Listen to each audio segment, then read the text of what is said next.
Então, pessoal, vamos iniciar, né? Já são 2h04. Vamos dar início ao nosso encontro, ao nosso grupo de discussão. Eu me chamo Everton Câmara, estou aí ajudando aqui, vou estar aqui mediando esse grupo. Vamos dar início, né? O tema do nosso grupo de discussão é acessar e permanecer. Da UERN ninguém nos tira, né? Aqui nós vamos discutir sobre o acesso e permanência das e dos estudantes negras, negros e cotistas da UERN. Vamos também abordar quais os mecanismos para fortalecer a permanência material e simbólica dos e das estudantes. E também podemos levantar apontamentos sobre as ações que são desenvolvidas ou poderão ser desenvolvidas para fortalecer a divulgação das cotas na UERN, quais sujeitos têm direito às mesmas. Apresentar aqui os nossos convidados. Hoje nós temos como convidados do nosso grupo de discussão Erison Torres, né, pró-reitor de Assuntos Estudantis. Temos também a nossa querida Jaqueline Silva, coordenadora de mulheres do DCE e estudante de pedagogia. Antes de eu passar a palavra para os nossos convidados, eu quero destacar aqui a importância também da participação de vocês que estão na sala, né? O quão importante também a participação de vocês, dando suas opiniões, sugestões de como fortalecer as cotas na UERN e fortalecer também a política de assistência estudantil, né? E aí deixar nítido aqui para que todos fiquem sabendo que esse grupo de discussão está sendo gravado, né? Para que a gente possa documentar após acabar o nosso grupo de discussão, fazer esse levantamento das opiniões de vocês e de como a gente vai tocar essa política de assistência estudantil e fortalecer as cotas na universidade. Então, desde já, quero agradecer a presença de cada um, dizer que a lista de presença está disponível no bate-papo, eu coloquei lá.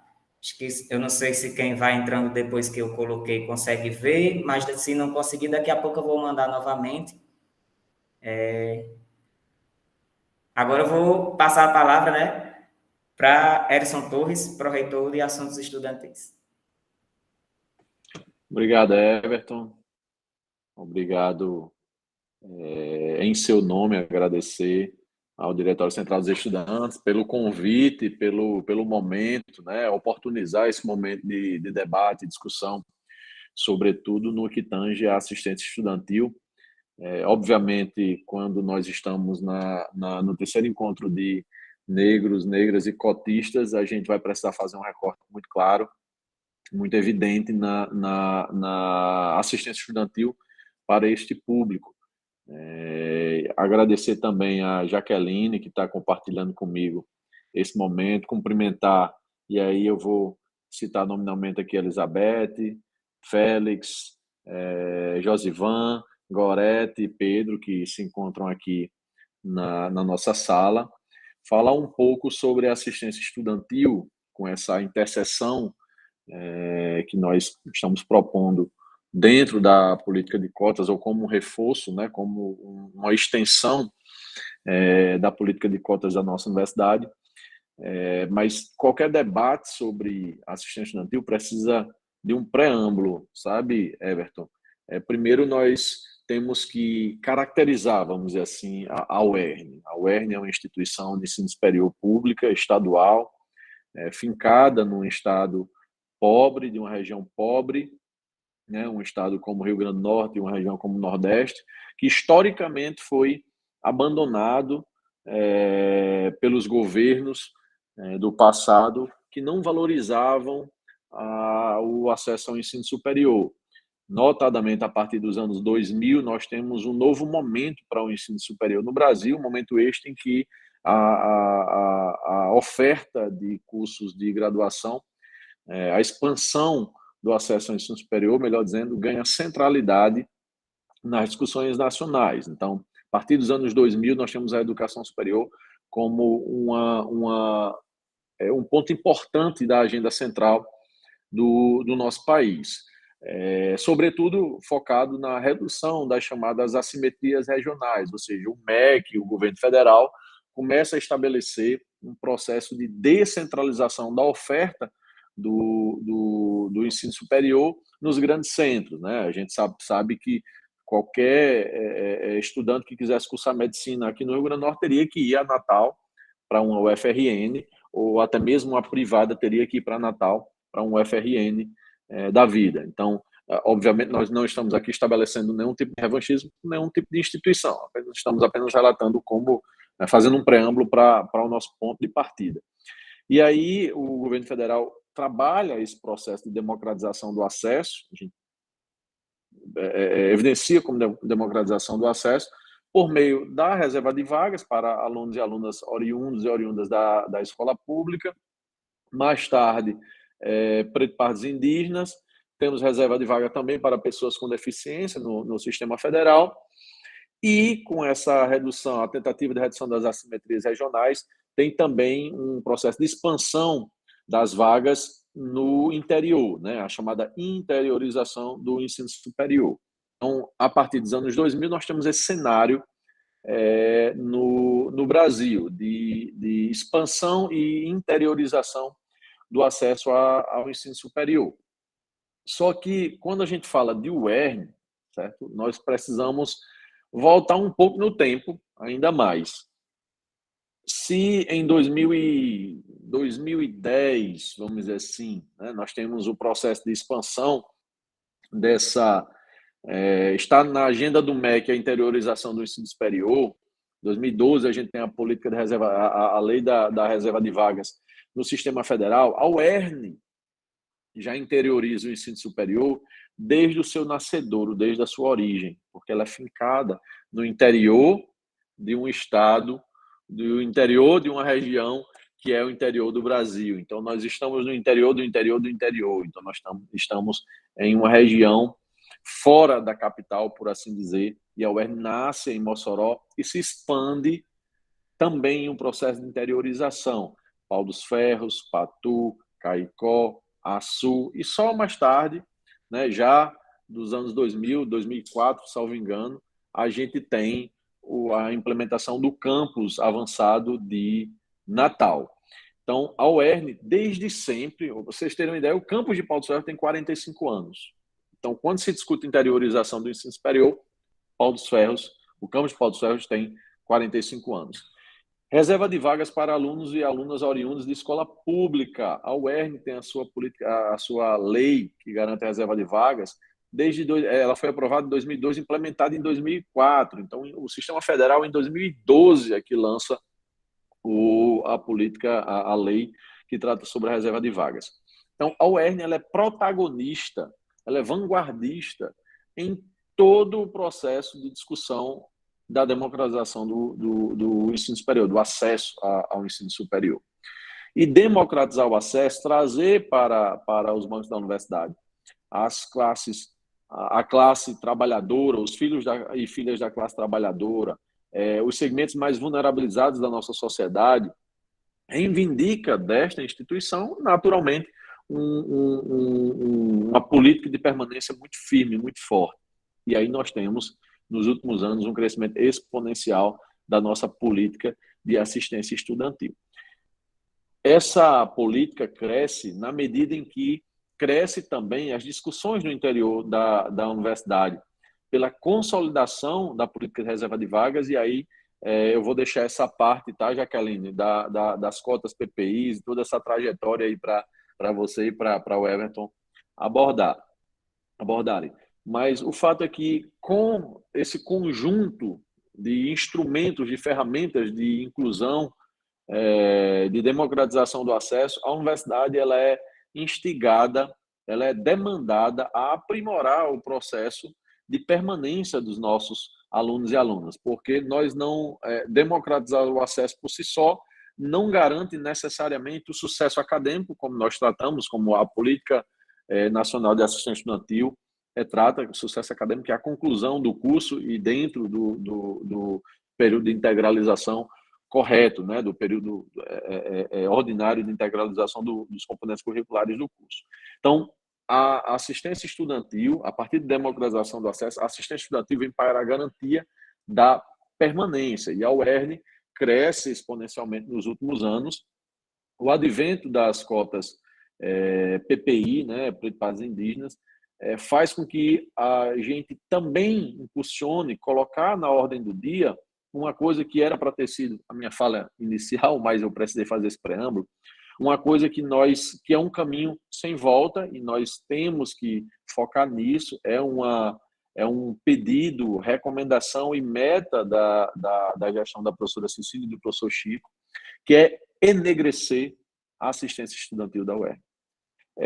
As cotas PPI estabelecem um percentual, né, com base nos índices do IBGE sobre a nossa população preta parda, né, indígena, e nós queremos, na nossa assistência estudantil, trazer esse mesmo princípio para a reserva de vagas. Então, do conjunto de bolsas, do conjunto de programas, nos processos seletivos, a nossa reitora já recomendou à PRAE que vamos dizer assim, espelhe para os programas todo esse avanço que nós temos na universidade no que tange a política de acesso. Então, temos PPI para o acesso, devemos ter PPI para permanência. Esse é um dos momentos mais importantes da nossa assistência estudantil, porque nós precisamos perceber que esse recorte é necessário também.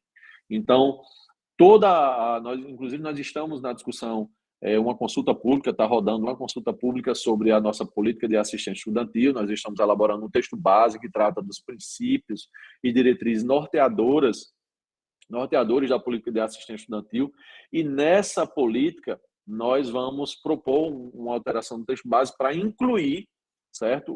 Eu estou tratando de espelhamento porque não tem aqui um termo mais adequado, mas espelhar na nossa política de assistência estudantil o processo de enegrecimento dela. E eu digo enegrecer porque hoje, em que pese nós termos uma assistência estudantil voltada fundamentalmente para aquele aluno, aquela aluna que são pobres, nós temos também algumas circunstâncias em que ficará evidenciada a necessidade da gente fazer reserva de vagas para alunos e alunas que são PPI. Então, hoje está na ordem do dia da PRAE, da assistência estudantil da UERN, a gente avançar nesse processo de vamos dizer assim, expansão da nossa política e colocar a agenda PPI como agenda prioritária da assistência estudantil da PRAE. Então, de partida, nós temos esse processo de discussão da política de assistência estudantil, é um documento que está sendo construído a muitas mãos, o DCE indicou representação, nós temos representação das pró-reitorias dos setores transversais, então nós temos uma construção coletiva de um texto base, essa minuta ela vai para o CONSUNE, Conselho Superior da Universidade, e a partir dela nós teremos todos os princípios e diretrizes que vão nortear os nossos programas. Então, para além da construção de uma política inclusive includente, nós teremos uma reorganização, um redimensionamento de todos os programas que já existem e a adequação das propostas de programas que estão em tramitação a essa nova realidade que é a gente tratar todo esse contexto dos nossos alunos e alunas pretos, pardos e indígenas. Então, hoje, para não... Me deram 10 minutos, não foi, Everton? Me falaram aqui no privado que eram 10 minutos. Aí você vai e corta o meu tempo, tá? Quando eu estiver falando demais. Então, hoje, o que a universidade tem como prioridade não só concluir o processo de consolidação da assistência estudantil, mas também que essa assistência estudantil tenha a cara, o perfil dos nossos alunos, das nossas alunas.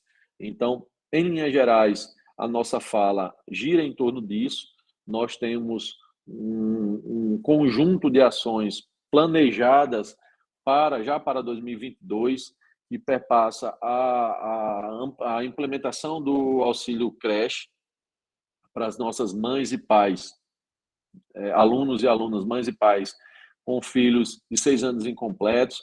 Nós vamos ter a volta do auxílio do programa Moradia Universitária com expansão das vagas para auxílio moradia.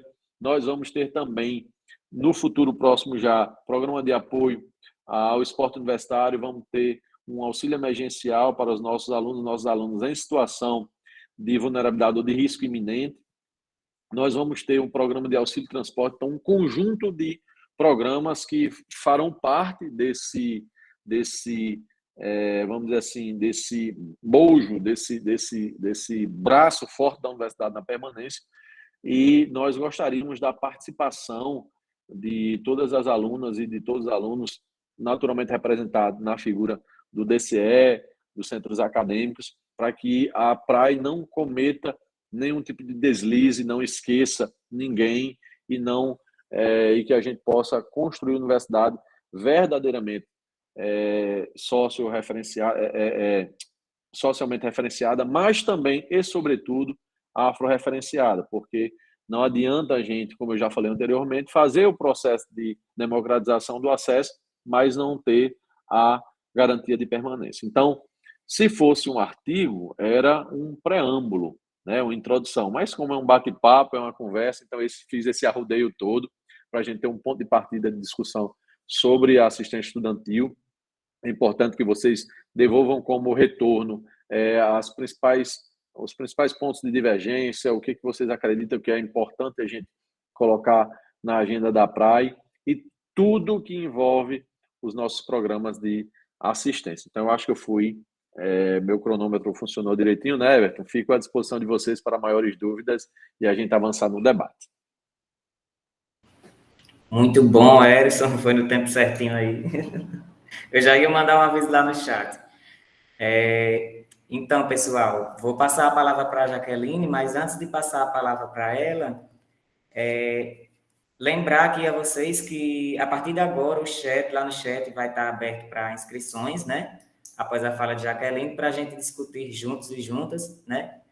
Sobre a nossa assistência estudantil e nossa política de cotas. E aí, vocês já podem começar a se inscrever lá no chat, eu vou estar anotando aqui, e após a fala de Jaqueline, eu já abro o espaço para vocês. Jaqueline. Boa tarde a todos e todas. É um prazer estar aqui construindo esse diálogo com vocês, né? De pensar a nossa universidade, a permanência dos estudantes e das estudantes dentro da universidade. E daí eu quero dividir minha fala em 3 momentos, tá certo? Que é o antes, o agora e o futuro. Então, assim, no antes, pensar na universidade é pensar muito qual o objetivo que ela foi criada, né? Então, assim, a gente sabe que a universidade ela não foi criada para nós, negros e negras, filhos da classe trabalhadora. Ela foi criada para uma elite, naquele momento, uma elite branca, em que apenas homens tinham acesso à educação, não é isso? E que eles tinham um valor financeiro muito grande. Então, assim, a educação, ela sempre nos foi negada. Os lugares que a gente quis estar sempre nos foram negados, né? E hoje, agora, a gente está aqui, dentro da universidade, ocupando esse espaço, porque outras pessoas vieram antes da gente e lutaram, e hoje a gente pode ter essa oportunidade de estar nesse espaço. E pensando nisso, no agora, trazendo um pouco também ainda desse antes misturado com o agora, quando a gente pensa na permanência na universidade, eu acho que tem uma coisinha que antes mesmo da gente fazer a prova do Enem e conseguir acessar a universidade, tem uma coisa antes, que é uma luta diária que a gente faz, que é a luta por sobrevivência, né? Porque se a gente for olhar aí nos jornais, enfim, a gente vai ver quanto aumentou e vem cada vez mais aumentando o índice de mortalidade da população negra. E, assim, como é que essa juventude, como é que esse povo acessa a universidade se eles não estão vivos para poder fazer isso, né? É uma coisa a se pensar. Eu acho que aí é o nosso primeiro obstáculo como pessoas negras. E depois, logo em seguida, quando a gente consegue acessar essa universidade, vem a questão de como conseguir se manter dentro dela. Porque, na maioria das vezes, esses jovens que acessam a universidade, principalmente nós que somos negros, da classe trabalhadora, a gente se divide entre o trabalho e entre o sonho, que é de fazer a universidade, que é de conseguir um diploma, que é de conseguir um emprego melhor futuramente. Então, a gente sempre está nessa trajetória, né? Nessa dupla jornada entre o trabalho e a formação. E daí eu quero colocar aqui, como esse tempo de agora, a importância da gente defender os projetos que a universidade propõe, os projetos de formação, de pesquisa, o quanto eles são importantes para essa população, né? Porque não é apenas uma bolsa, não é. Ali é um instrumento que possibilita você permanecer dentro da universidade, que possibilita você pagar um transporte de você vir de uma zona periférica para a universidade, que possibilita você se alimentar, você passar o dia ali realmente estudando, né? Sendo que muitas vezes a gente faz parte de projeto e ao mesmo tempo tem que continuar trabalhando também para ajudar em casa. Então, assim, eu acho muito importante a gente pautar também isso. O quanto é importante os projetos dentro da universidade. Essa política de permanência visando exatamente essa construção de espaços em que os negros e as negras possam estar pesquisando, possam estar realmente fazendo o que eles querem. E daí entra um outro ponto, quando a gente fala em permanência da universidade, que eu acredito também ser muito importante, é a questão da gente se identificar nesse espaço, né? Eu pergunto aqui a vocês, quantos negros há na turma de vocês? Ou quantos professores ou professoras negras há na turma de vocês? Vocês sabem? Se quiser falar aí no chat, pode ficar à vontade.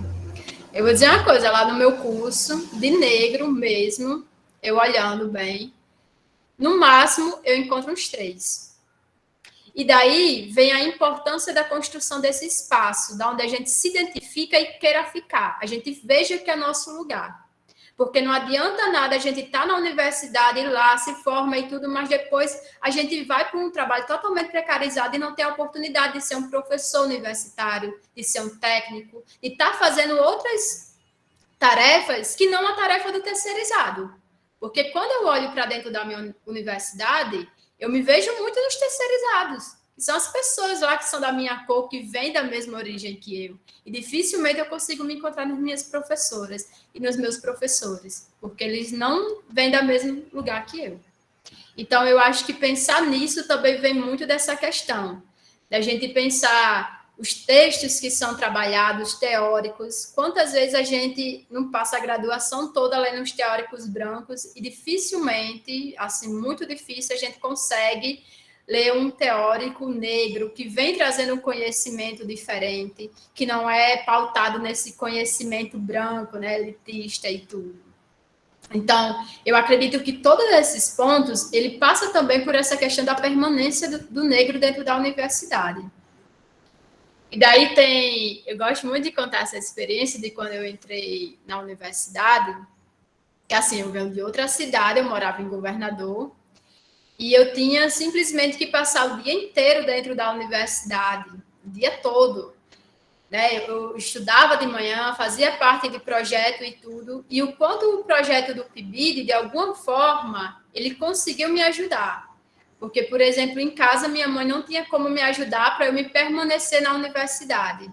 Não tinha. Ela tinha 4 filhos além de mim para sustentar. Então, ela não conseguia, de forma alguma, tirar uma parte do dinheiro da casa para eu poder me alimentar. E muitas vezes, colegas meus tiveram que me ajudar comprando alimento e tudo, para eu me permanecer na universidade. Até que, então, eu consegui entrar no PIBID e consegui ter uma bolsa e pude me alimentar, né? Realmente, eu pude permanecer na universidade. Pude fazer as atividades do PIBID, de sair da universidade e ir até a escola para fazer as atividades que necessitavam. Então, assim, quando a gente pensa muito nessa questão de permanência, e daqui da UERN ninguém nos tira, é pensar também como a gente pode estar construindo instrumentos que possibilitem essa permanência. né? E daí vai dentro da questão da gente simplesmente construir um plano que é antirracista, porque muitas vezes na sala de aula a gente se debate com essa questão do racismo, e que um colega ou professor muitas vezes faz com a gente, faz com que a gente queira desistir, achar realmente que ali não é nosso lugar. Entra nessa questão da alimentação, como eu já coloquei, a questão do transporte, a questão de se identificar ali, de saber que ali realmente é para nós. E eu acho que é muito disso assim que eu gostaria de trazer para vocês. E um outro ponto que eu gostaria de falar é que quando a gente fala também sobre esse acesso à educação, essa permanência, a gente também está falando no combate a esse governo.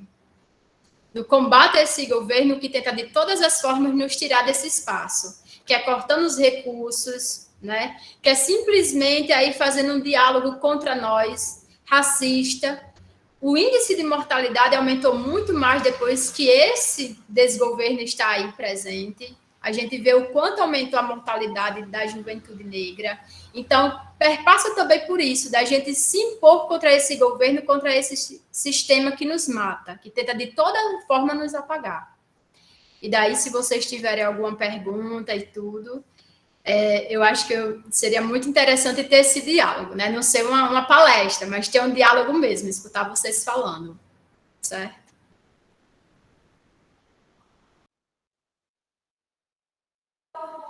Muito bom, Jaque. Então, pessoal, as inscrições para falas e contribuições estão abertas, né? Lá no chat você pode colocar o seu nome, que a gente que eu vou lhe apresentar e você vai poder abrir o seu microfone, falar a sua opinião, discutir sobre o assunto, né? A gente está aqui contando com a presença do nosso pró-reitor de assistência estudantil de assuntos estudantis, Erison, né? Erison Torres, e a nossa companheira Jaqueline, que é diretora de mulheres do DCE, também estudante de pedagogia, que trouxeram para cá, né, esse debate e que está aberta a discussão.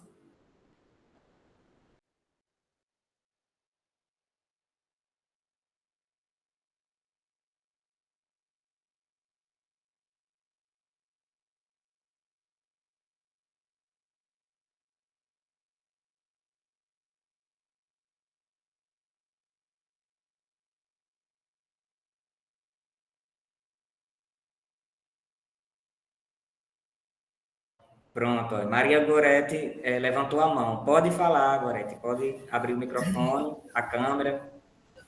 Boa tarde. Eu sou Gorete Coelho, aluna do curso de jornalismo, entrando para a fase final, oitavo período, se Deus quiser, porque até então a gente está se atrasando e muito. Então, eu gostaria primeiro de parabenizar a equipe. Sempre acompanhei de longe, nunca tive a oportunidade de participar de nenhum tipo de bolsa, de nenhum tipo de estágio. Bem que eu tentei estágio, mas não deu certo. Mas, enfim, eu participei do que foi possível, porque minha faixa de renda, eu sou professora aposentada, estou aí porque era um sonho de estar no curso de jornalismo, mas eu sou egressa, aposentada já há 12 anos, e pelo fato de eu ter um salário, eu nem acharia justo, nem iria contra o sistema, porque eu não teria direito. Então, não acessei nenhum tipo de benefício, tipo bolsa, qualquer tipo de benefício com relação ao DCE. Desculpe o momento, porque está havendo uma reforma aqui, esse barulhinho para já. Mas gostaria imensamente de agradecer o apoio que tive, quando tive a oportunidade de procurar. Mas uma coisa que eu queria pontuar é o seguinte: vocês dão assistência aos estudantes. Eu gostaria de pedir, e agora por diante, seria uma colocação que eu gostaria de fazer para vocês observarem a assistência à pessoa idosa. A pessoa que está estudando, eu sou o exemplo, tenho 60 anos, eu nunca participei de um grupo, a primeira reunião que eu estou assistindo com vocês, efetivamente, participar é essa, mas eu gostaria que tem as políticas das cotas, tem assistência ao estudante negro, eu gostaria também de que vocês observassem, vocês do gabinete, a equipe, Jaqueline, que vocês observassem também como é que está esse estudante idoso, será que ele está permanecendo? Será que ele está se sentindo parte? Será que ele está conseguindo alcançar os objetivos diante de toda essa conjuntura, essas mudanças, ensino remoto, esse tipo de coisa? Inclusive, gostaria de pedir aqui, pessoalmente, uma ajuda a vocês com relação à pesquisa. Eu tenho mandado em vários e-mails alguns pontos de informações aí, tenham sido negados. Eu gostaria de entrar com vocês, agora já pessoalmente pedindo, numa forma de pesquisar o número de pessoas, de estudantes com idade superior a 60 anos, para que eu possa conhecer, porque é meu objeto de pesquisa, do meu TCC. Então, antecipadamente agradeço, se for possível. A gente pode se comunicar ou deixar o meu e-mail, não sei se particular, ou se eu acesso vocês depois, porque eu gostaria muito disso. E outro ponto seria exatamente esse, a assistência à pessoa que tem mais maturidade. Não precisa ser 60, mas tem egressos que estão voltando. E vocês têm um portal do egresso, inclusive eu acessei e coloquei meus dados lá, eu acho que já foi contabilizado. Mas seria mais um, não sei se vocês já fazem, mas que seria um pedido de uma egressa que sente a necessidade de ter informações direcionadas à sua faixa etária. Seria mais ou menos isso. Mas agradeço e parabenizo demais a equipe pelo trabalho. Muito obrigada, gente. Erison, está com a vez. Goreto, obrigado pela provocação. Primeiro, eu tenho uma pergunta. Maria Goreto Soares Coelho Alves. Lembra muito o nome de Ivonete Soares, né? Mas não... Maria Ivonete Soares Coelho. Isso. Não tem parentesco, não. Não. Somos amigas pessoais, inclusive, mas não temos parentesco. Que bom. Mas é um prazer ter o sobrenome dela. Nossa amiga Ivonete, nosso farol. Primeiro, agradecer a sua fala, muito pertinente. Nós já havíamos recebido uma provocação igual à sua, se a memória não me falha, e ela está falhando ultimamente, foi mês passado, né, uma pessoa fez essa provocação de que a gente sempre busca abarcar o conjunto de estudantes, mas muito voltado para aquele estudante, para aquela estudante mais jovem, e que a turma que está mais na melhor idade, na velha guarda, ou não necessariamente que seja idoso, mas que tenha um nível de experiência já de vida, né, que tenha uma idade de 40, 50 anos, precisa também desse apoio. E realmente é uma coisa que, pelo nível de prioridade que as dificuldades impunham ao UERN em termos de recurso financeiro, a gente sempre colocou mais à frente aquele aluno que estava ingressando com idade, mas que o processo seletivo, Goreto, ele não visualiza idades, seria condição socioeconômica, mas é importante esse recorte de idade para que a gente possa acompanhar o desempenho acadêmico dos nossos alunos, das nossas alunas, porque certamente isso que você está dizendo a gente, viu, Everton, é muito relevante. E eu não tenho dúvida que isso implica nas nossas taxas de retenção e evasão, que é aquele aluno, aquela aluna que fica irregular, que tranca a disciplina, que atrasa a disciplina, ou que eventualmente deixa o curso. Porque eu acho que você poderia até reforçar o seu testemunho, não deve ser fácil você estar na graduação, ter um emprego, ter a família para cuidar, para dar de conta.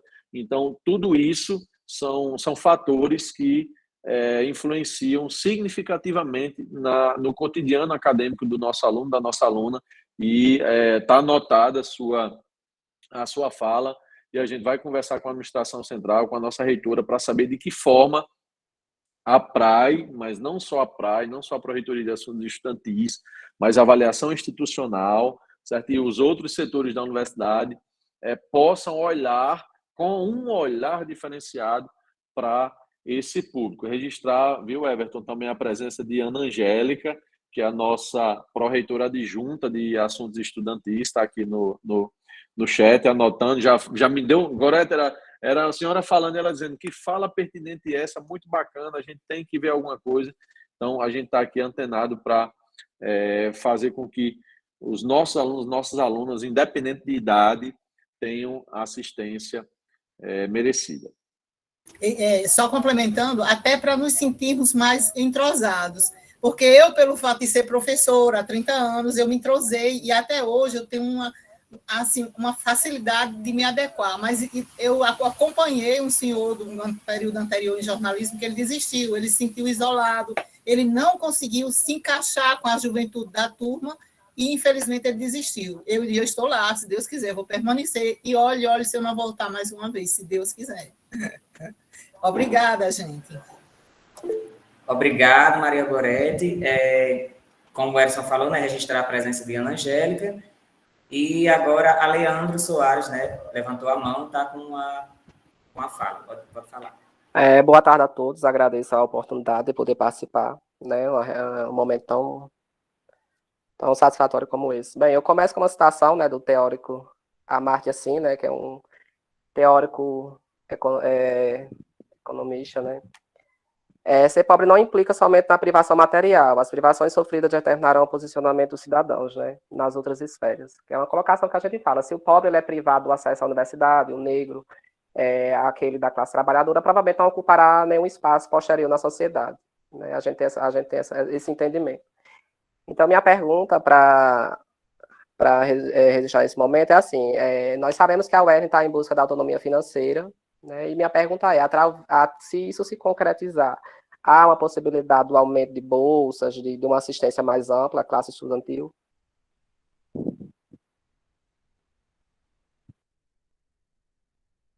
Posso responder, Everton? Vamos lá. A Leandro fez uma pergunta também muito importante, e está bem, vamos dizer assim, bem em voga, está bem quentinha. A autonomia, nós tivemos a mensagem da nossa governadora encaminhada à Assembleia. A governadora vem reforçando a cada dia o compromisso com a autonomia financeira da nossa universidade, mas, por dever de justiça, eu preciso fazer, Leandro, um destaque, né? Que a assistência estudantil, a gente vem num processo de crescimento muito forte, notadamente com o incremento, né? A inclusão da UERN na partilha dos recursos do FECOP. Isso aconteceu agora no governo da professora Fátima Bezerra, e claro que a autonomia vai ser também um outro marco para a assistência estudantil, mas a assistência estudantil já vem numa crescente muito forte por conta desse compromisso da governadora Fátima em garantir as condições necessárias para que a universidade possa ter uma política, não só manter a política, mas também nessa perspectiva de crescimento.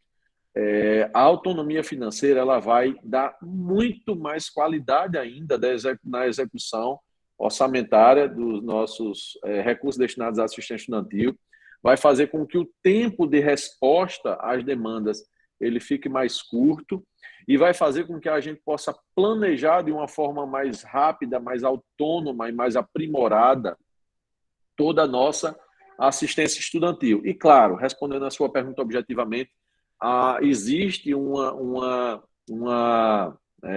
indicador muito forte de que nós teremos um incremento significativo, ainda maior, né? Já vem no crescente, mas nós temos um incremento significativo no orçamento destinado à assistência estudantil. Então, a autonomia financeira é um ponto primordial para a nossa universidade.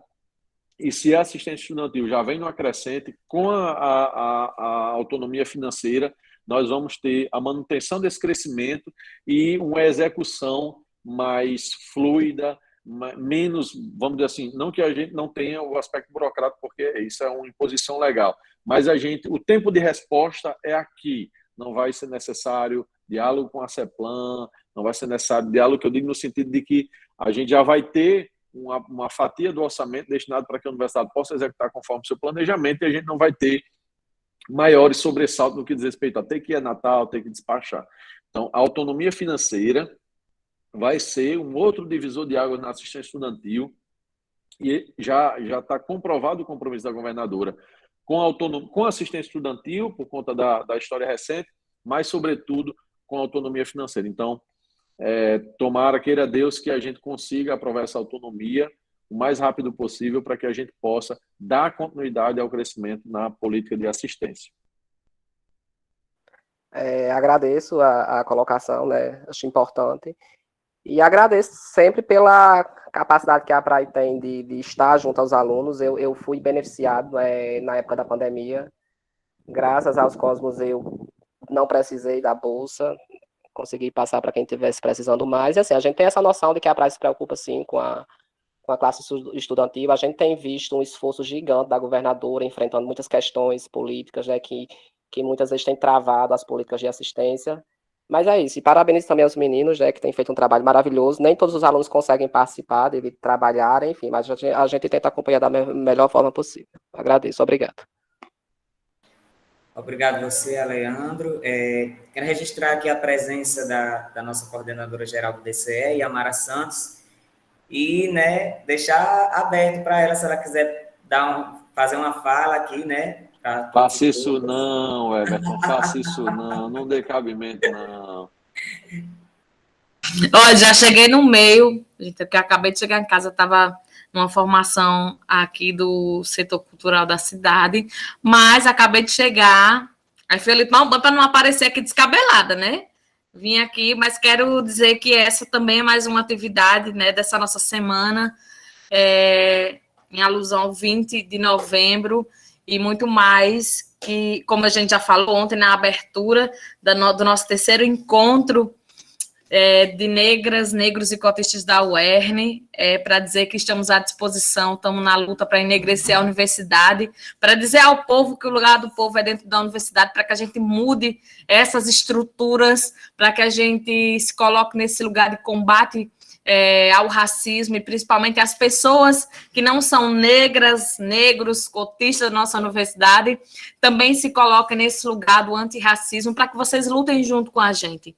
A nossa luta é para que vocês se somem a nós e diariamente a gente possa estar aí mudando um pouco dessa estrutura que nos mata, que nos coloca sempre no lugar de subalternidade, né, que nos inferioriza sempre, e que a gente está aqui, nós aqui nessa sala, para dizer que nós somos uma curva na reta das mortes da população negra, nós somos uma curva nessa reta que diz que a população negra precisa estar diariamente no lugar de subalternidade, que a população negra precisa morrer dentro dos supermercados para serem notadas como mortas, e não entendendo a nossa importância como pessoas vivas que existimos, que estamos na luta para mudar todos os dias esse mundo, essa nossa universidade também, porque o nosso papel enquanto DCE, e também por trazendo esse terceiro encontro de negras, negros e cotistas para a nossa universidade, é para dizer que dentro da nossa universidade também há reproduções de racismo, e que nós estamos aqui para, junto com a universidade, junto com os outros setores, com a PRAE, que está sempre à disposição, né, com a própria excelentíssima reitora, com os outros espaços dentro da universidade, estamos aqui para dizer que a gente quer que isso mude aqui dentro também, para que possa reverberar no externo, porque a gente está aqui dentro aprendendo, apontando os caminhos para que na frente a gente consiga dizer para outras pessoas que outros caminhos podem ser seguidos e que eles também podem ser a curva dessa reta que diz que o destino da população negra é a morte. No mais é isso, simbora. Vamos continuar aqui o encontro. Eu vou passar lá nos outros encontros também. Saia não, que eu tenho um convite, viu? Yamara, não corra não. Tem um convite de Edson para você. Então, pessoal, né, mais uma vez provocar aqui a vocês, né, a estar contribuindo com o nosso grupo de discussão. Então, se alguém quiser falar algo, né, discutir junto conosco, estamos aqui ainda. Edson. Antes, eu estou falando demais, gente, aí vocês vão me cortando. Antes que a Yamara saia, reforçar, viu, Yamara, o convite para agora. Ana Angélica, se eu estiver falando besteira, me corrige aí. Dia 19, né, nós vamos pegar o Baobá, que está lá no cantinho, vamos transferir para frente da PRAE, da Pró-Reitoria de Assuntos Estudantis, porque Yamara, eu vou pegar um gancho de Yamara e um de Jaqueline aí. Nós queremos enegrecer não só a universidade, mas nós queremos enegrecer a assistência estudantil, e a gente acredita que transferir o Baobá para ali para frente da praia é simbólico nesse sentido, mas também nós queremos enegrecer a pesquisa, nós queremos enegrecer a extensão, enegrecer os programas formativos, e esse terceiro encontro é uma forma da gente estar mantendo viva, né, e uma chama sempre acesa a essa discussão. É claro que não necessariamente a minha família, a família de minha mãe é toda parda e preta, a família do meu pai que é branca, mas eu não me coloco como, não é o meu lugar de fala, mas como alguém que militou no movimento estudantil, que participou de discussões, a gente precisa estar em um movimento de resistência, certo? E de ressignificação, porque até eu estava me policiando e falando aqui com a Ana Angélica no privado, como as coisas acontecem muitas vezes, e aí acho que já que não colocou a parte simbólica, ou foi Everton, a gente reproduz coisas que são um mínimo detalhe, mas que é a demonstração do racismo estrutural que nós vivemos em nossa sociedade. Volta e meia eu dizia, claro isso ou claro aquilo, certo? Que é uma coisa que está no nosso cotidiano e que a gente internaliza. Então, nós precisamos estar vigilantes, Yamara, e trazer esses símbolos para que a gente possa enegrecer a nossa universidade, tornar a nossa universidade muito mais plural, para que até essas coisas que são colocadas de uma forma, às vezes até que inconsciente na nossa rotina, no nosso dia a dia, a reprodução seja inconsciente, mas que a gente não, vamos dizer assim, não seja agentes de reprodução desse racismo estrutural, que pode não ser o voluntário, mas em vários e pequenos gestos a gente acaba fazendo acontecer. Então, o Baobá é um símbolo de que a universidade está atenta às lutas do movimento negro, às lutas sociais da classe trabalhadora, e não abre mão de fazer frente a essa ofensiva neoliberal, ultraconservadora e que flerta diariamente com a autocracia burguesa, como diria José Paulo Neto, e a universidade não pode ser nada diferente de um ambiente de resistência e de reafirmação das nossas garantias, dos nossos direitos. E no que depender da pró-reitoria, minha amiga Amara, a gente vai continuar sendo essa ferramenta de apoio, de suporte e de inclusão dos nossos alunos, das nossas alunas. E aí eu prometo que eu não falo mais até ser provocado, tá certo? Então, né? A Leandro levantou a mão novamente, tá aberto já, viu? Porque eu vou ter que sair agora, eu peço até desculpas, mas assim, eu só queria fazer uma última colocação. É só essa questão que a Amara tem, essa capacidade, assim, maravilhosa de se conectar com as massas, né? Tudo que ela fala, que ela coloca. E, tipo assim, a Werner, eu sou outra pessoa. A Werner, ela me transformou, né? Eu sou da classe trabalhadora, mas eu fui criado como superior, enfim, aquela velha visão do pobre de direita que acha que está em um nível mais elevado. Só que aí, quando você entra na universidade, pronto, eu fui uma pessoa que foi contra a cotas étnico-raciais da UERN, por mais incrível que pareça. Porque eu não conseguia compreender, através de minha ignorância, eu não parava nem para ler as políticas, as colocações teóricas, os embasamentos. Porque quando você começa a conviver com as pessoas, com os negros, com suas lutas, com suas dores, quando você consegue baixar a guarda, se vestir de humildade, conseguir analisar o que está em jogo ali, você consegue ter uma nova perspectiva. Né? E aí foi um ponto muito importante que ocasionou minha filiação ao PT, foi justamente essa visão que o partido tem em relação a essas pessoas. Então, assim, eu não tenho vergonha nenhuma de dizer que já fui racista. Cheguei na UERN racista. Eu não direi frases absurdas que eu costumava dialogar com os meus outros amigos. Então, assim, o que eu posso dizer, para finalizar minha fala, é que a educação, ela transforma. E ela transforma em todos os aspectos. Ela consegue introduzir amor, paciência, compreensão. E, assim, eu acho muito importante a luta de vocês, que é essa luta que chegou até mim. Porque sem vocês isso não seria possível. Então, assim, hoje eu tenho toda outra postura, tento participar, dialogar, aprender cada vez mais. Então, assim, faço questão de deixar registrado aqui os parabéns a vocês, porque vocês têm essa capacidade, sim, porque às vezes a gente desanima, né? Eu tô na luta também, às vezes eu desanimo, mas, assim, vocês têm um poder muito grande de transformação e, tipo assim, não desistam. Gosto muito do trabalho de vocês e estou aqui para contribuir para o que der. Muito obrigado pelo espaço.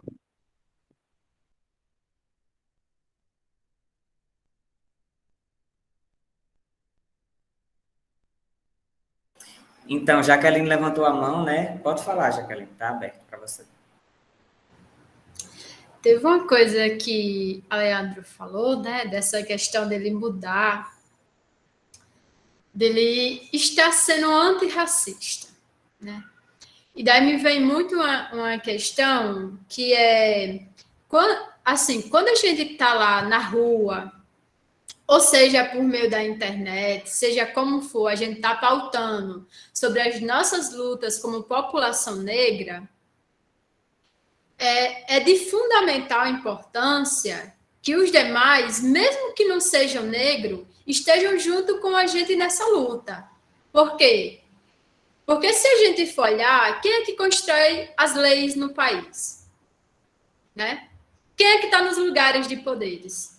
Então, se esses sujeitos que estão lá, que constroem a estrutura que o Brasil hoje se encontra, não estiverem junto com a gente, de muita coisa também, assim, vai adiantar, mas a gente não vai conseguir realmente transformar o mundo da forma que a gente quer.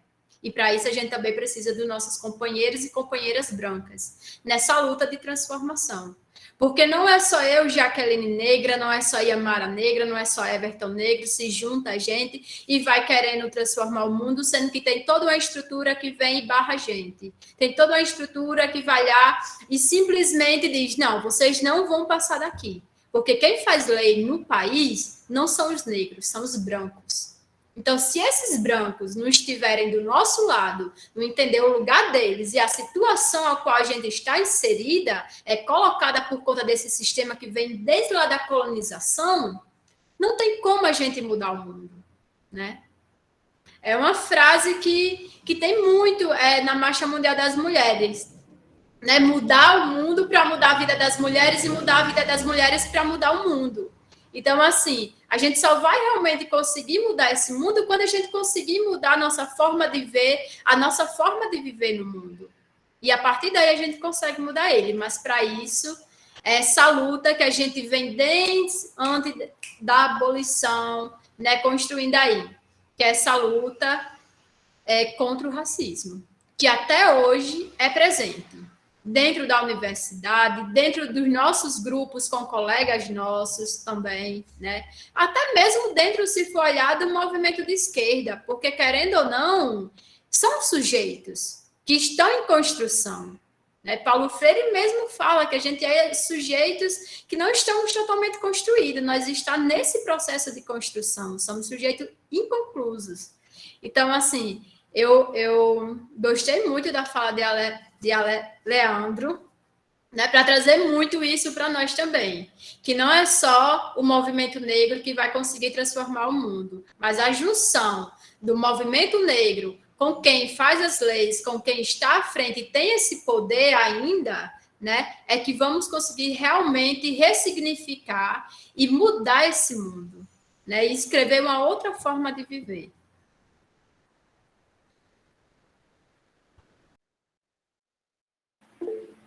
Então, mais uma vez, obrigado, Jaqueline, né? Agora, na vez, Josivan José. Boa tarde a todos e a todas. É um prazer estar participando de mais uma vez deste evento. É o terceiro que eu também participo, a terceira edição. Estou acompanhando o trabalho de vocês desde da primeira edição.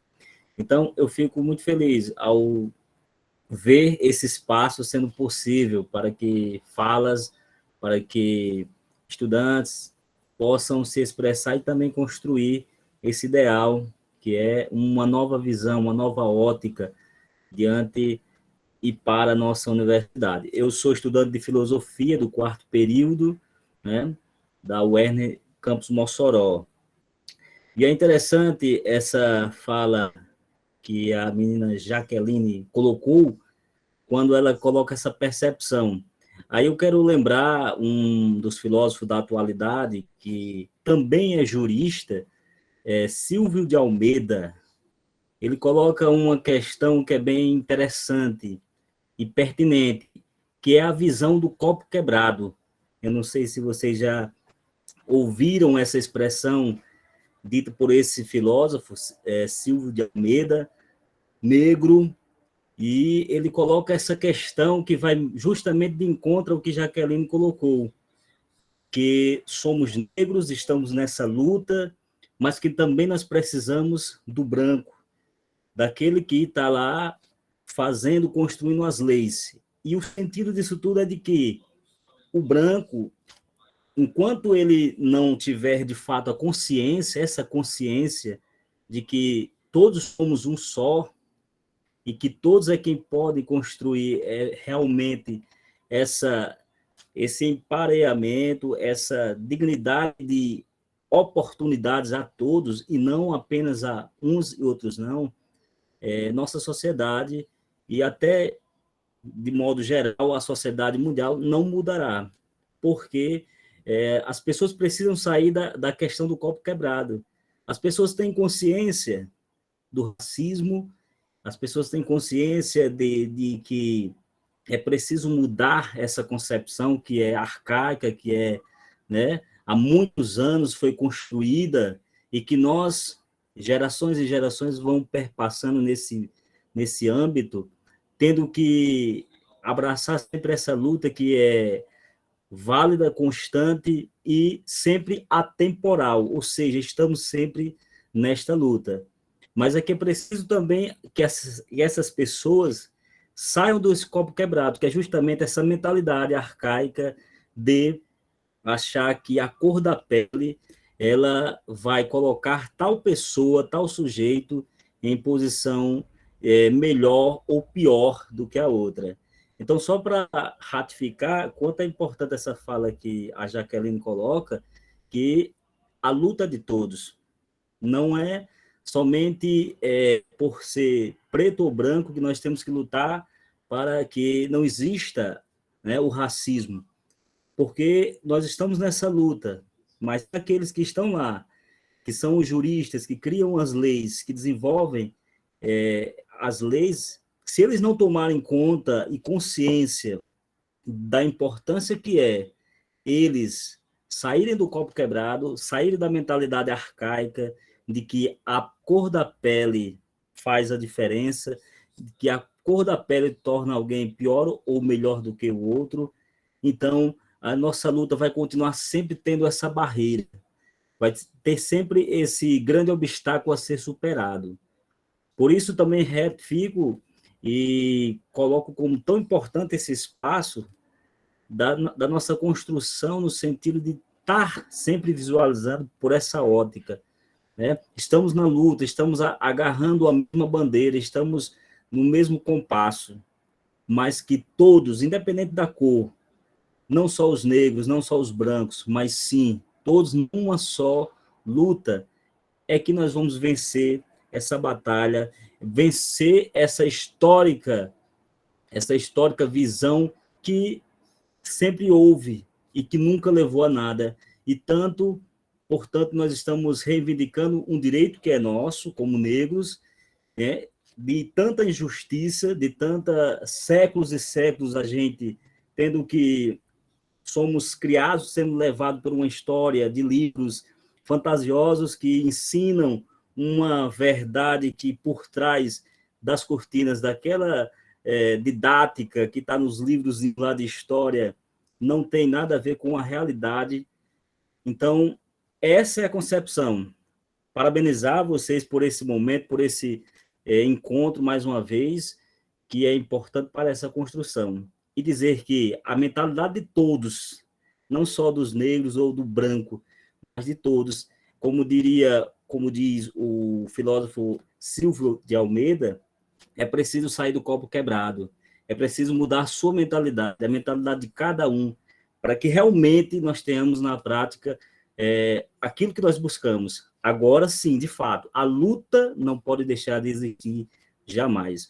Obrigado e parabéns mais uma vez a todos. Obrigado a você, Josivan. Muito boa a sua colaboração. E a Mara entrou aqui, né, novamente na sala, levantou sua mãozinha. Pode falar. Não, eu vim propor também aí para os encaminhamentos, é porque eu fui passar na outra sala, propor lá, eu disse, espera que eu vou voltar ali na sala que eu estava para propor lá também. Eu estava aqui analisando, desde ontem a gente se aproximando das colaborações, né, do que as pró-reitorias têm a colocar. Aqui temos a PRAE, e o que eu quero propor hoje é que saiamos também desse encontro com digamos assim, pensarmos juntos uma porcentagem, né, uma política de cotas dentro das pró-reitorias da nossa universidade, que tenhamos representatividade dentro das pró-reitorias, né, pessoas negras construindo os espaços. E assim, como eu acabei de falar, eu sei da sua disposição, Érison, enquanto pró-reitor, eu sei da disposição de outros companheiros e companheiras enquanto pró-reitores da nossa universidade, né, mas que tenhamos a nitidez de que falar sobre enegrecer a universidade está para além do debate, está dentro da prática, que é isso que nós estamos fazendo, debatendo e praticando diariamente dentro da universidade, mas ainda mais está dentro das pró-reitorias com representatividades para que a gente sinta-se representada também enquanto população negra com alguém dentro das pró-reitorias. Então, essa a minha proposta, a minha contribuição, né, só para sintetizar aqui, que tenhamos uma porcentagem de pessoas negras dentro das pró-reitorias da nossa universidade. Muito bom, Yamara. Então, pessoal, mais alguém quer contribuir com o nosso grupo de discussão?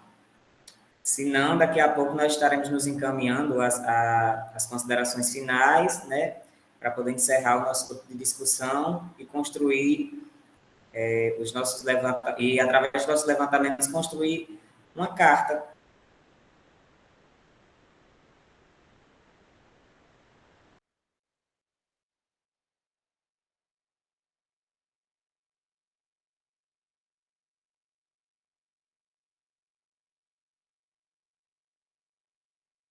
Cortou só para mim?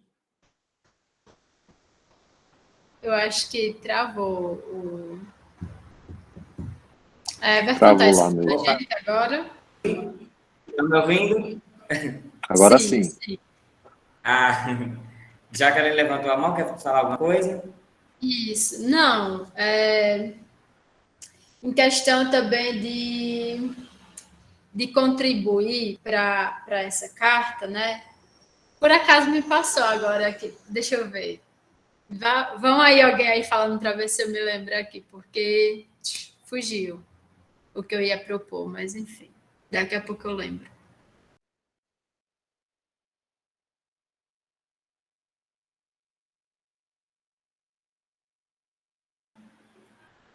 Mas alguém tem algo encaminhativo de proposta para fortalecer o nossas cotas, nossa política de assistência estudantil?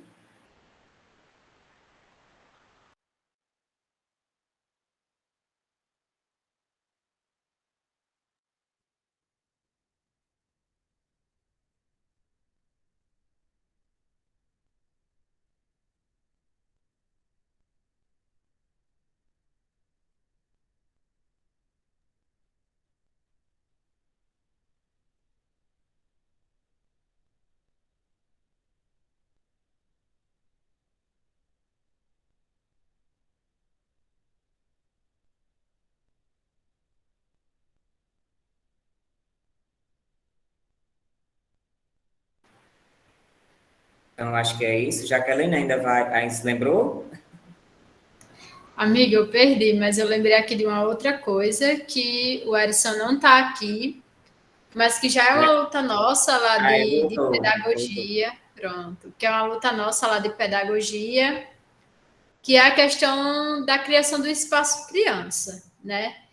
Visando até mesmo a questão das estudantes que são mãe, porque ter um espaço desse dentro da universidade também é possibilitar a permanência dessas estudantes. E aqui eu quero colocar isso, registrar isso aqui, né? Da gente conseguir realmente concretizar isso, porque está aí no papel, mas agora a gente quer que ele saia do papel, que ele realmente se torne algo físico. E daí, pensando até mesmo nas vezes que Ruana e eu conversamos com o Erison, ele disse, a gente até comentava, né, dizendo a questão de ter estagiárias. E eu acho que também é bom se pensar nisso para quando for ter esses estagiários. Pensar também numa porcentagem, né? Porque a gente sabe que, por mais que a gente esteja aqui trazendo esse debate de enegrecer a universidade, a maior porcentagem de estudantes dentro da universidade ainda não são negros. Então, assim, visando essa questão da permanência, da bolsa, do auxílio, eu acho que seria interessante para quando realmente esse nosso sonho se concretizar do Espaço Criança, ter também essa questão de cotas. Uma porcentagem, vai ser 4 bolsas, então 2 vai para estudantes negras, outras 2 vai para estudante branca, enfim. Eu acho que também é interessante se pensar nisso, sabe?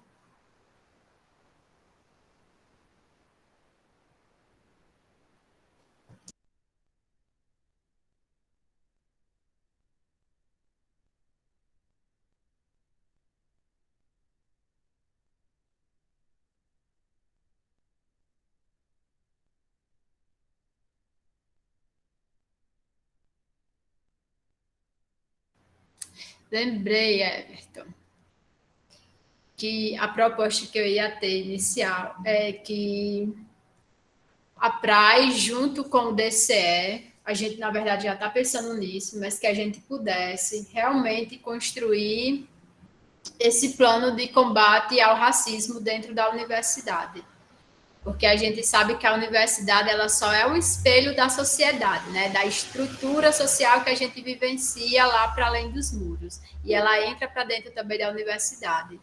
Pois eu lembro que presencial, em 2019 ainda, teve casos de racismo e até então a gente ainda nem sequer conseguiu ter uma resposta nem nada, mas eu acho que, já que a gente está pensando no colorir a universidade, nessa questão de permanência e tudo, é também pensar nesse combate ao racismo dentro da universidade e pensar formas como prevenir o racismo, mas também pensar, quando a prevenção não der certo, como é que a gente pode de alguma forma também, eu não digo nem punir, mas aquela pessoa que pratica, ela entender que aquilo é errado e não pode estar acontecendo, entendeu? E não sair impune, porque é o que acontece muitas vezes, tanto na questão do racismo quanto na questão do assédio. Que a gente sabe que existe assédio também dentro da universidade e simplesmente muitas vezes a gente não consegue ir adiante, fica totalmente impune. Então eu acho que é algo interessante a estar se pensando. A PRAE, junto com o DCE, a gente se coloca aí também nesse combate ao racismo dentro da universidade. Erison. Eu acho que a gente já está caminhando para o final, né, Everton? Agradecer o espaço novamente, reiterar na verdade, os agradecimentos, a possibilidade a oportunidade de estar aqui, dialogando com todas as pessoas. Jaqueline, com relação ao Espaço Criança, né, a gente já vem dialogando já faz um bom tempo.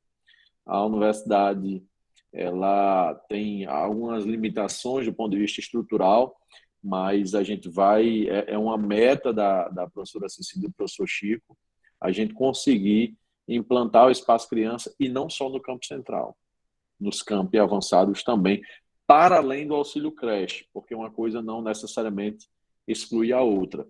E quando você fala da gente fazer a reserva, né, para as pessoas pretas, pardas e indígenas nos processos seletivos, aí citou do estágio, essa é a intenção da assistência estudantil da universidade, quando a gente diz enegrecer a assistência estudantil, é permitir que nos programas de apoio à permanência, a gente, né, acho que eu até falei, né, espelhar o que já foi aprovado na lei que garante a reserva de vagas para cotista PPI.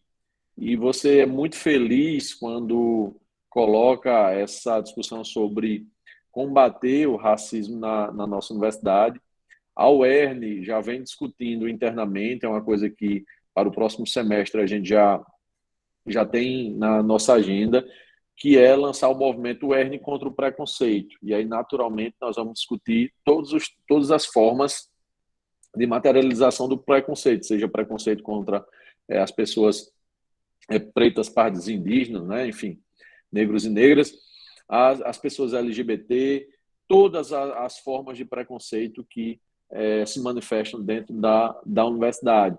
Então, esse movimento é um movimento que não vai partir só da PRAE, Jaqueline, vai envolver todas as pró-reitorias, as unidades acadêmicas, os departamentos acadêmicos, porque, em que pese, é algo que é muito presente no dia a dia dos estudantes, das estudantes, mas é uma coisa que não diz respeito somente ao segmento estudantil. Claro que a gente naturalmente estaria falando de algo geral, mas o ponto de partida não vai ser somente a praia, vai ser toda a universidade, entendeu? Então, a UERN contra o preconceito será um movimento muito forte para combater todas as formas de preconceito dentro da nossa universidade. E a gente conta com a ajuda do DCE, dos centros acadêmicos, de todas as alunas, todos os alunos, porque não é algo que a gente vai construir sozinho, é algo que vai ser construído a muitas mãos, ok? Então, novamente, obrigado, Everton, obrigado à turma do DCE, obrigado, Jaqueline, por ter compartilhado esse momento com a gente. É muito importante manter o diálogo. A Pró-Reitoria de Assuntos Estudantis nada mais é do que um agente de execução de tudo que diz respeito aos nossos alunos, no que tem gestão estudantil. Então, a crítica, as opiniões ajudam demais para que a gente não perca a visão periférica, né? Nós não podemos olhar somente para as metas, somente para os objetivos. A gente tem que ter visão ampla para compreender que muitas vezes uma meta estabelecida pode não refletir a necessidade desse ou daquele segmento, desse ou daquele grupo dentro da nossa universidade. Então, muito obrigado pela atenção de todas e todos e nos colocamos à disposição para ajudar no que for possível. Tá bom? Então, estou por aqui. Muito bom. Então, pessoal, eu vou mandar agora no chat a lista de presença para que vocês possam estar assinando, já que a gente já está se encaminhando para o final, né? Eu já mandei, vou mandar novamente agora. E quero agradecer, né, a presença de Erison, a presença de Jaqueline, que se fizeram presentes aqui para discutir sobre esse assunto, né, muito importante, que é o acesso e a permanência dos estudantes à nossa Universidade do Estado do Rio Grande do Norte. E agradecer a todos e todas que participaram também, que fizeram as suas contribuições, estiveram do começo até o fim conosco, né? Muito bom que vocês participaram, que vocês conseguiram tirar um tempo para participar desse momento. E se alguém quiser fazer alguma consideração final, está aberto o momento.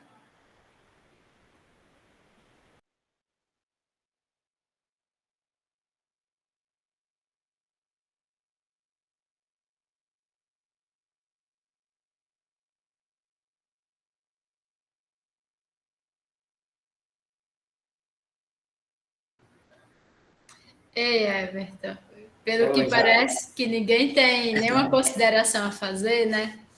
Eu quero agradecer também por estar participando desse momento, estar tendo esse momento com vocês. E, claro, tem uma coisa aqui que agora, assim, qualquer lugar que eu entro, qualquer espaço virtual que eu entro, tem que dizer, não tem como não dizer. Então, esse daqui não vai passar batido. Fora Bolsonaro, viu, pessoal? Ela deixou o recado dela. Pessoal, então, muito obrigado pela participação de todos e todas, mais uma vez. Vou iniciar o fechamento da sala. Muito obrigado mesmo a participação de vocês. Obrigado, Edson. Obrigado, Jaqueline. Obrigado a todos e todas. Beijão. Está encerrado nosso grupo de discussão. Não esqueçam da A lista de assinar a presença lista. está no chat, viu, pessoal? O link da lista de presença está no chat. Quem quiser assinar, aliás, é bom que assinem, né? Tá lá. Beijão, beijão.